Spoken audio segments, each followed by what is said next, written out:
আসছে দুবাই থেকে। দুবাই থেকে। জি স্যার। আপনি নিয়ে এসছেন? দুবাই স্যার ওই যে পার্টি আছে কিছু, আপনি কার কাছে কিনেছেন? আমরা কিনছি পার্টির থেকে। কোন পার্টি?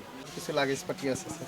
মিডিয়ার অ্যাবসেন্স আপনি লোক পাঠায়েন, যদি আমার কথার সাথে আপনার কাজের সাথে যদি মিল না থাকে ঠিক আছে, আপনি যে বিচার করবেন আমি ওই বিচার মানে আমার একটু বলি শুনে, কিন্তু যদিও আইন লঙ্ঘন করেছেন, কারণ আপনার এই এমআরপি দেওয়ার এখতিয়ার আপনার নাই। স্যার আমি আপনাকে একটা জিনিস দেখাই। এখন আপনি এটা শুনেন। আমরা আসছে দুবাই থেকে। দুবাই থেকে। জি স্যার। আপনি নিয়ে এসছেন? দুবাই স্যার ওই যে পার্টি আছে কিছু স্যার। পার্টি না, ইম্পোর্টারও আছে। আপনি কার কাছে কিনেছেন? আমরা কিনছি পার্টির থেকে। কোন পার্টি? কিছু লাগেজ পার্টি আছে স্যার। মেশিনটা দেখান, ওই কোনটা? এমআরপি লেখেন। না, ওইটা বারকোড ইয়া করেছে।